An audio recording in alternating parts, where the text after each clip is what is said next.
Hello and welcome to another episode of LTP Chats. I'm your host, the Colour Xalee, and I'm thanking you so much for joining us today.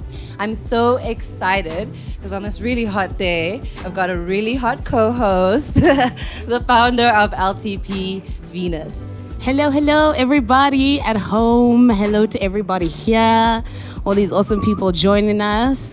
I am Veenus. Yes, I'm the founder of LTP, this beautiful, God-given platform that is about to do amazing things we pray for.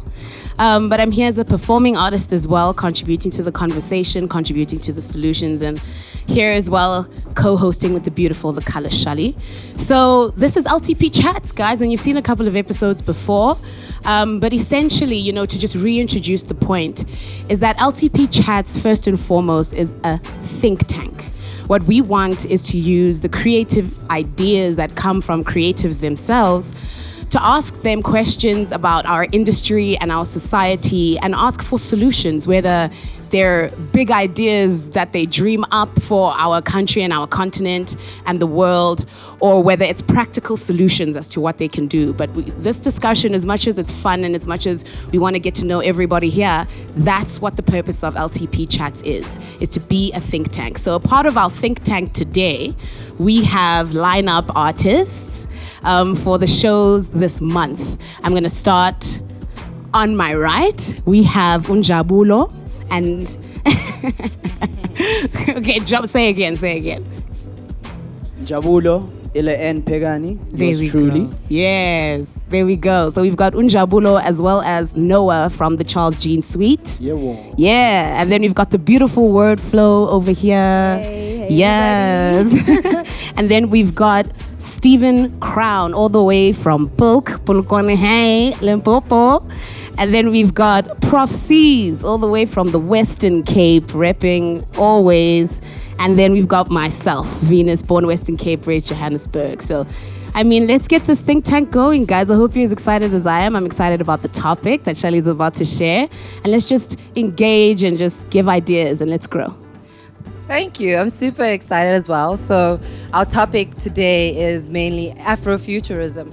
We want to talk about our reimagined future within today. So for those of you who don't know what Afrofuturism is, or if you've just been hearing about it a lot and you're like, okay, what is it?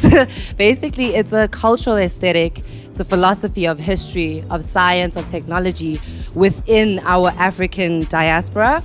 Meaning our population that's been dispersed. There's everybody who identifies as Africans, but they aren't geographically here.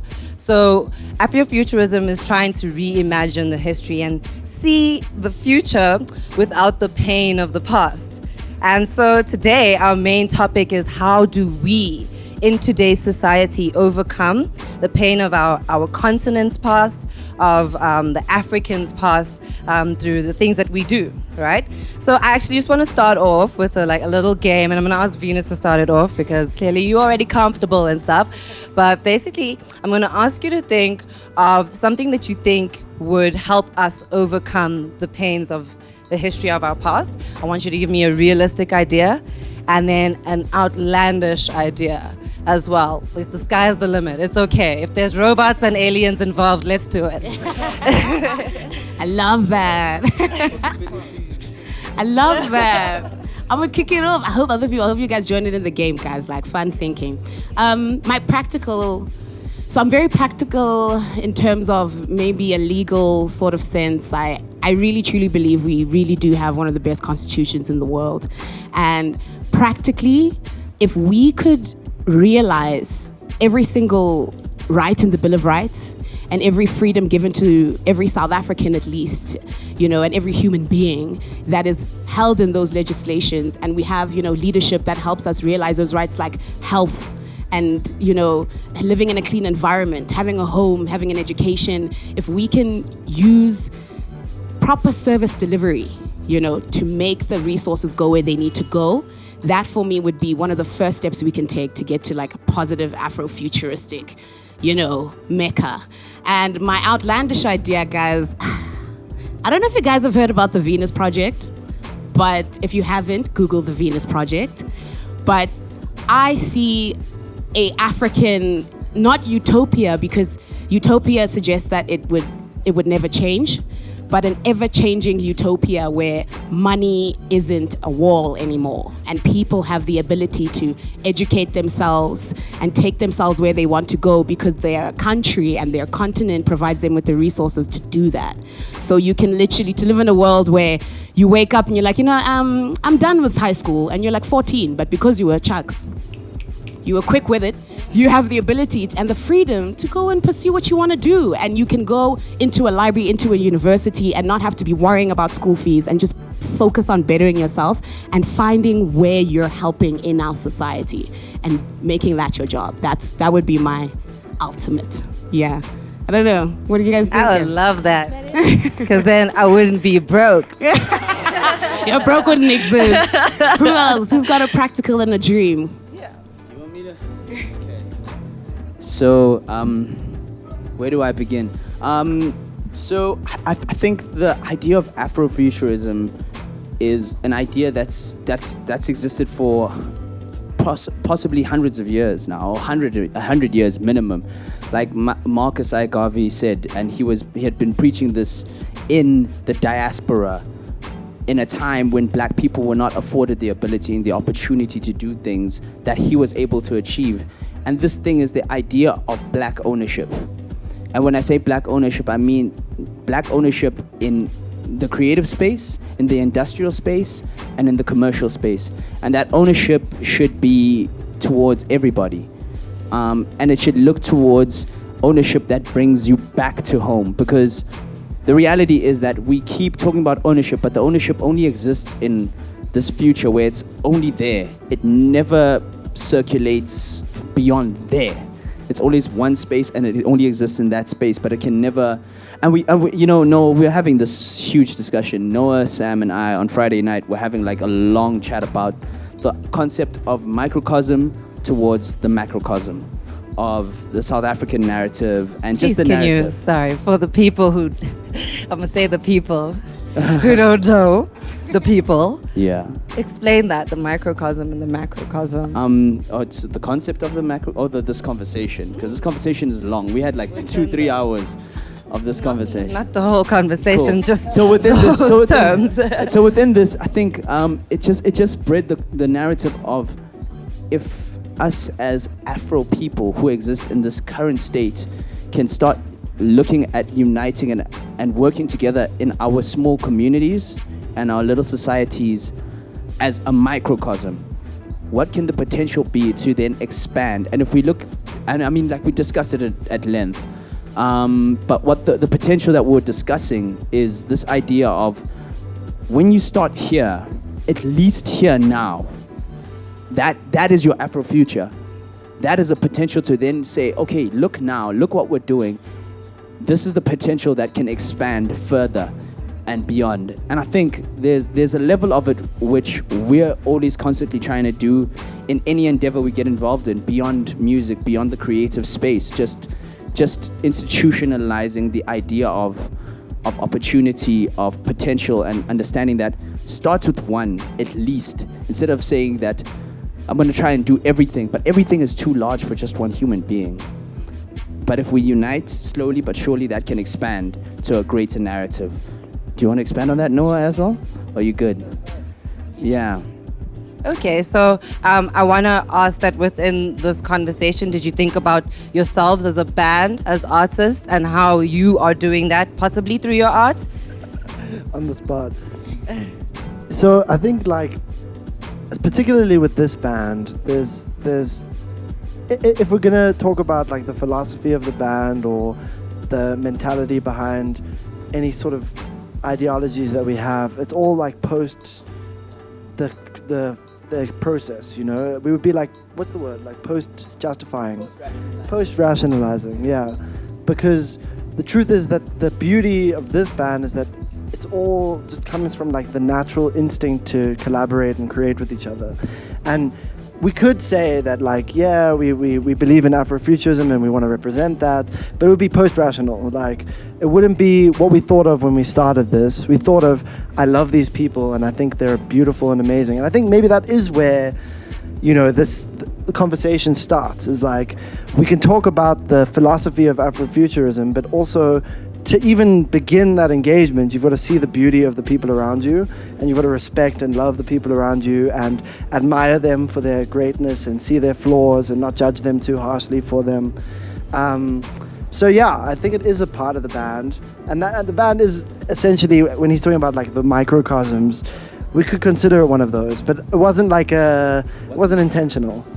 It's just, and I think intentional is already like a little bit corrupt, you know, when you're like, it's like almost, I don't know what the word is, but you know when somebody's like appropriating a style, or they're like trying too hard to be cool, or trying too hard to represent a movement, yeah, and that intent almost like corrupts the beauty of like something that's naturally just full of sharing and love, and full of like trying to make sure that there's a fairness in how everyone has an opportunity to join a space.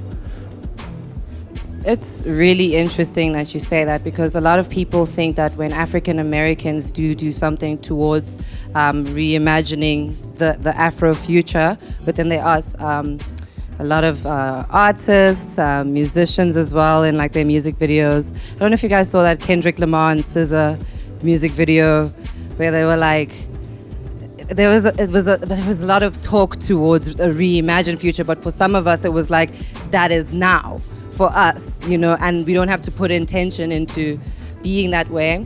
And when you look at an artist like Shoma Josie, that for me feels very natural. Like she's like, listen, I'm African, and I'm African in today's society, and this is what it looks like, right? So yeah. Just create a statement to that. Sorry, because it's always been something that I feel very, very intensely. You know what it is? As much as we look at that and we have our conceptions and ideas of what that is, I think it's very important, because there's still a narrative that's going on within Africa and South Africa that speaks towards a Western adoption.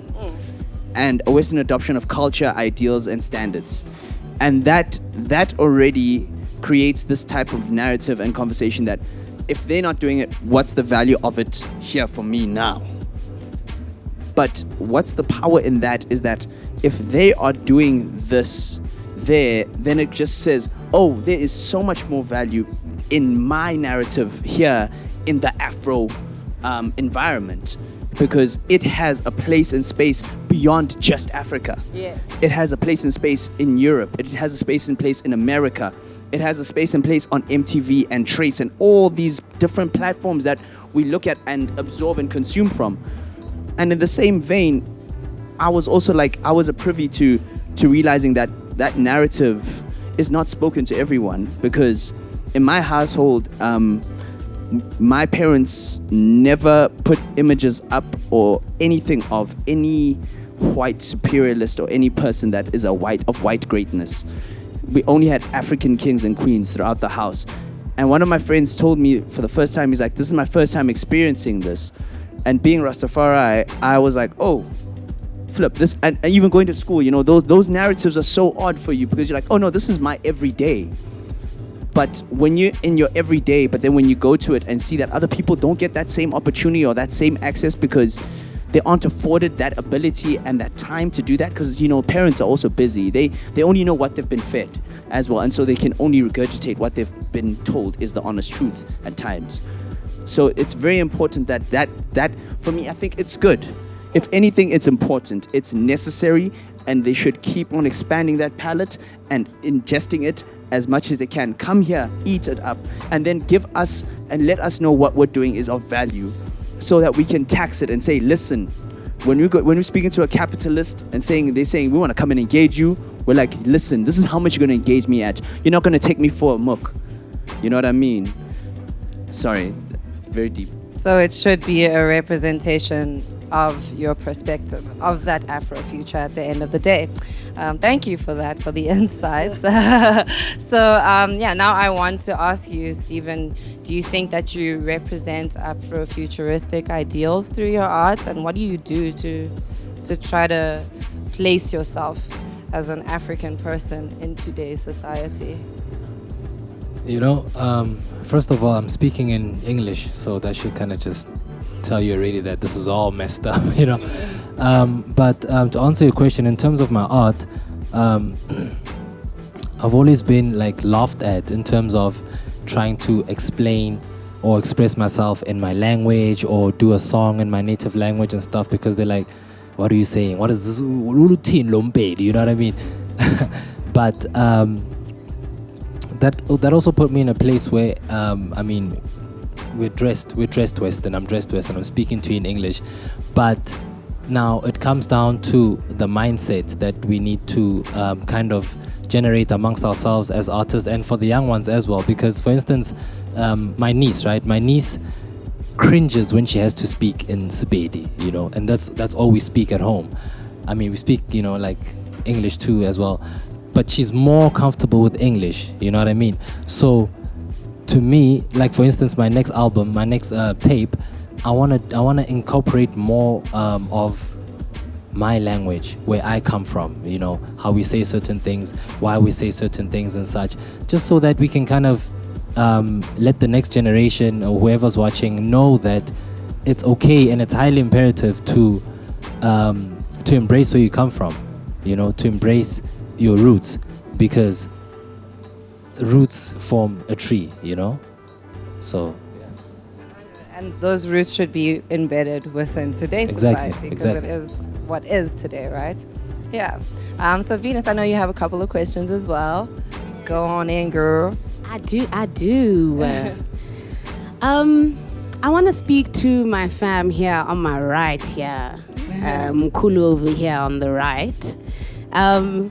So, Prof, you know, this whole speak of Afrofuture, as much as we never want to dwell on the negative, we speak about the root. And I'd like to hear from you as someone who's gone on a journey to draw themselves closer to that root, the importance of it as a foundation for Afrofuturism, for a future where we know our worth and we know where we come from, and the importance of knowing where we come from in order to move forward, you know. So as Mkulunje, what's your take on that? Thanks so much, Veenus. What's up, yo? I'm a very, spiritual human being, right? In the sense that I was drawn back to spirituality, I was just only a vessel, just like everybody else, But as you grow up, everybody is doing everything. But you need to find out where you actually fit in everything, and what exactly is you in that everything, So I feel like if you take something new, right, it's made out of something that is probably new material, something that's newly made, right? And I feel like we tend to go for that instead of rather looking back to what you have that could just make exactly the same thing that you want, that is made new. Because basically what is new is already old, but it's just made new, So my thing is that within yourself, as a person, you need to realize that you didn't just exist, and you were born, of course. So you need to look back and find out exactly what happened before you were born, and what is really the purpose that you actually put on earth for, And I feel like the way you find that purpose is looking within yourself and your family trail. Family trail, I refer to roots as family trail, because anybody can come to you and tell you about anything, right? But that doesn't mean that it defines you, That doesn't mean it defines you, but what actually defines you is what's within yourself and what you're suffering from apart from everybody else, Because you go around people, right? And you tend to have a lot of time with them Why? Because you have some reason, perhaps, when you're alone, there's some things that come around, you know, in your thoughts, you know, within yourself, you know, and then you tend to ignore those kind of things. And that's today's life. Today's life, the way we're supposed to be thinking futurism is realizing that one thing inside yourself that is busy telling you anything or coming through anytime you're alone, you know, that I feel like that is the one thing that will actually make the future, you know, that one thing that we ignore the whole time, because we tend to do a whole lot of things, but we do a whole lot of things because of reasons, you know, many reasons. Most of these reasons don't even have anything to do with you, you know. It's an external thing, you know. But with the internal thing, you tend to now do these things to avoid that internal reason. You understand? So the future, you know, future, you know. If I talk, you know, not necessarily, you know, anything that we do today, you know, that would make anything in the future be something, you know, of change, but it goes exactly in thinking in the mind, you know, because the mind is exactly what's receiving everything, especially that thing that you feel within yourself when you're alone. It's here, but now the here is where the problem is, because we can't think future now because we're being influenced to whatever else that's external to us, you know, and then we tend to go for that and think that they, you know, they're part of us or they us, you know, whereas that one thing that is telling you within yourself that if you can do that, you won't need to, you know, accept anything outside of that would take you, you know, backwards instead of forward into the future and changing the future, you know. So futurism for me is accepting yourself as who you are, you know. There's a lot of things that we're missing within ourselves, you know. I would speak meditation for myself because I meditate a lot, you know. I do because of the journey, perhaps, you know. But the meditation for me comes through as a spiritual awakening, you know, because it's spirits that are speaking within yourself when you meditate. You know what I'm saying? And those spirits are the exact thing that are going to take you back to that one thing you must do to make the future. You know, that's my take, you know. That's just my take. So it's just in the roots. Yeah. It's the roots. I don't know if I answered your question or did I? And then some. And then some, because can I just have one more for Wordflow? Yeah. Wordflow, I'm going to go back to the game and just ask you to dream a little out loud with us. You know, you're out here looking like a beautiful African queen here. And I want to ask you, what does an African future look like for you, and where do you see yourself and your craft and your poetry helping to get us there, you know? Okay, that's a lovely question. Talking about the future in my heart. Okay, you say dream a bit, right? Okay, so first I want to point out the fact that these days, media is flooded with a lot of African images and African topics. It's a thing of, okay, you know what? It's even spreading to the rest of the world now. You see other artists' albums and music and crafts, they working towards African images and African concepts and African vibes. And if you look into that, you'll see that it's actually a big thing on social media. And now, not to answer your question yet, but to first talk about myself.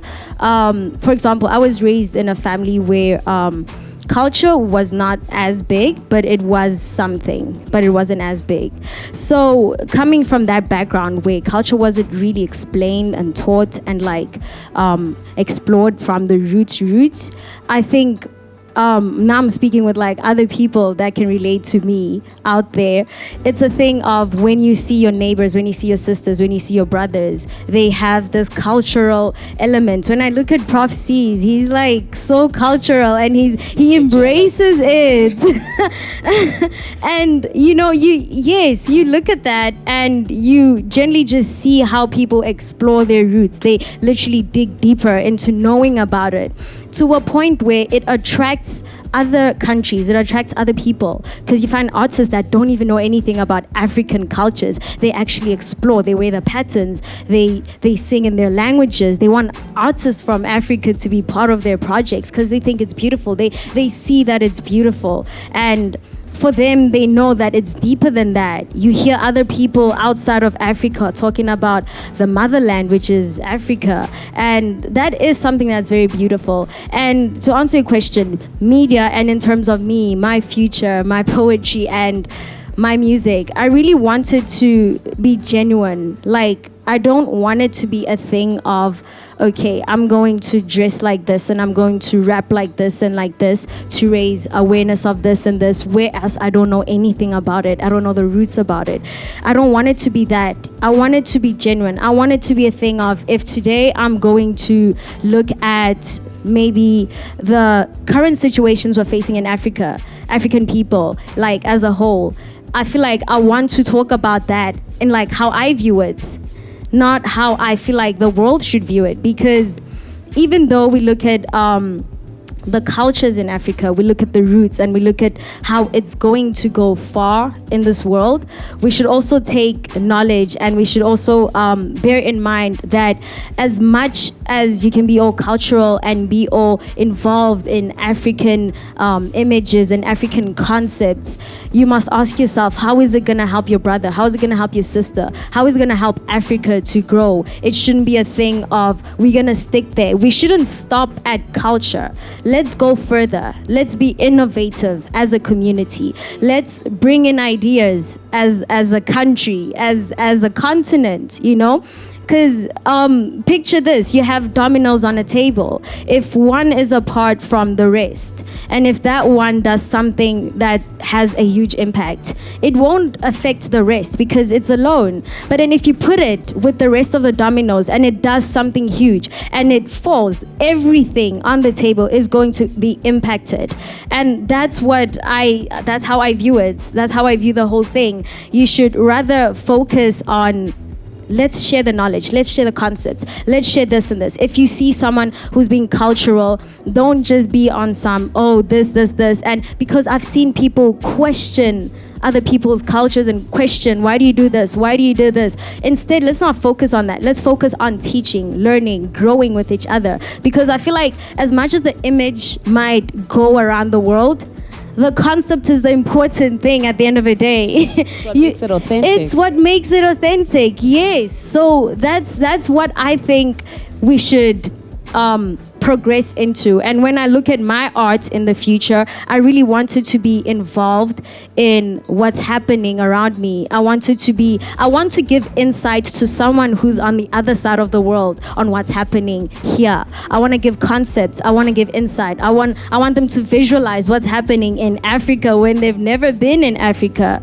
So I think that's where I want to take my future poetry and work. So yeah. I love it. Can I just say something before I hand over to our beautiful host to just maybe wrap up this beautiful conversation? I'm gonna look into the cameras and I'm looking at you guys and being serious now. This is me being serious. An African future is impossible if you, as an African, do not know who you are and where you come from. Did you hear me? It's impossible. And it's impossible not only for Africans, it's impossible for everybody else who appreciates Africa and everything that it births. If we do not know the beauty of our own roots, there is no way we can explore a future built on those roots. Right? Oh, Thank you, guys. Well said, ma'am. Everybody's snapping for you. Yes. Okay, well, thank you so much for that. I just want to say that you guys are all really amazing people and your minds are brilliant. And it's a beautiful thing that we have you here. So don't take for granted how amazing your thoughts are. and how amazing the things that you learn come out of you, like how they're represented from you. It's amazing, guys, and thank you so much for joining me. I've learned a lot today. I'll go back and look in the history book, okay? Because basically what I'm learning is that this Afro future that we're looking towards is one that needs us to go back in order to go forward. And I hope that we can all do that, not just on our own, but like with friends, with the people around us, and the conversations we have, and our actions, maybe through technology even. Yes. Build something, Yes, guys. through technology. Or build something for our futures as Africans. Yes. So that it can be a representation that is as big as all the other cultures out there. And people are talking like us. Yes. Afterwards, right? So thank you very much, and thank you so much to the guests at home. You are amazing, and I hope that you've enjoyed today's conversation. Please join in as well. Let us know what you think and what the Afro future is to you. Thank you so much. I'm your host, the Colour Xalee, and I'll see you next time.